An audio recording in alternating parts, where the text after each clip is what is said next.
Have you ever found yourself talking to your pet after they've passed away? Maybe you say their name or speak to them when you walk into the house, or even say goodnight like you always did. And then a thought comes in. Is this normal? Am I okay? Hi there. My name is Joanne Berg. I'm a therapist with over 20 years of experience and a certified grief educator. On this channel, we talk about pet loss grief, but in a safe, non-judgmental space where your grief is understood. Today, I'm going to cover something that many people may experience, but don't often say it out loud, and that is talking to your pet after they've died. I'm going to walk through this in a few ways. So 1, why this can happen.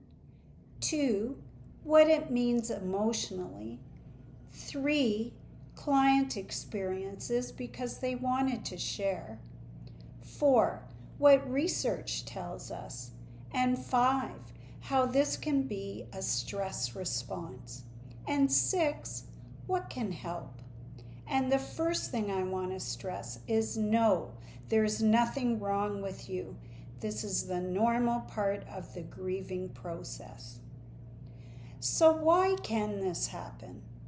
Well, the bond we have with our pets is deep.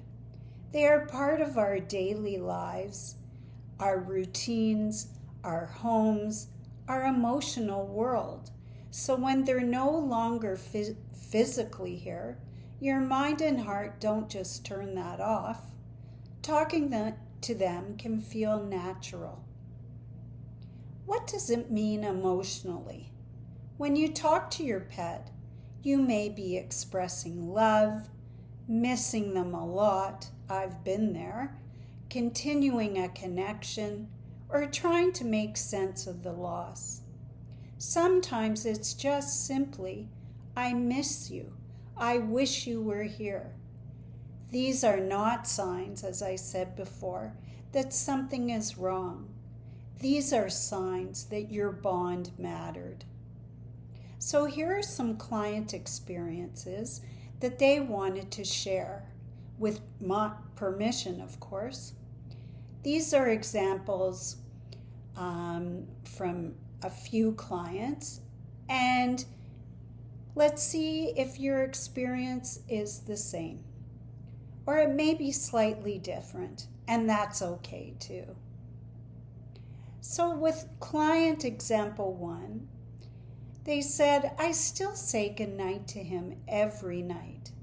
She reached out because she was worried she wasn't moving forward. Over time, this became anxiety, and she began to keep it to herself. She felt a sense of shame. But as we explored it, it became clear this was her way of staying connected. Now, another client said, I still say I'm back when I come home. She reached out because stopping the routine felt wrong, but continuing it made her question herself. That inner conflict created tension, and she began to feel more alone. We discovered the routine wasn't holding her back. It was helping her adjust. It's just the judgment. So another client said, sometimes I catch myself talking to him, and then I stop and think, what am I doing? He reached out because he was afraid something was wrong, that anxiety began to interfere with his daily life. He became more self-conscious and less open with others. We found the talking wasn't the problem. Again, judgment was. So another client said, I didn't realize how much I talked to her about my day until she was gone. She reached out because she felt more overwhelmed and something felt that it was missing. She stopped expressing herself and began to feel more isolated, partly because she worried others wouldn't understand. When she allowed herself to speak again, she felt calmer and less alone. A key insight here is sometimes it's not the behavior itself that causes distress. It's the anxiety around it and the feeling that you have to hide it. Now, what does research tell us? Well, it supports this. There's something called continuing bonds, which means that after a loss, people often continue a relationship internally. And this is with human loss as well. And it's through thoughts, memories, and even talking. This can actually help you adjust to grief and feel more grounded. Some people also look upwards and say, "Why did you leave me?" Even if you're not religious, there can be some sense of heaven, a place where their pet exists, a way of knowing where they are. So this may also be a stress response. And for many people, pets were where they went after a stressful day. Sound familiar? They could vent, rant, and release emotions. So when your pet is gone, the body still looks for the outlet. Talking to them can be a natural stress response. So what can help? If you notice stress or emotion building, you might continue talking to your pet if it helps. It's okay.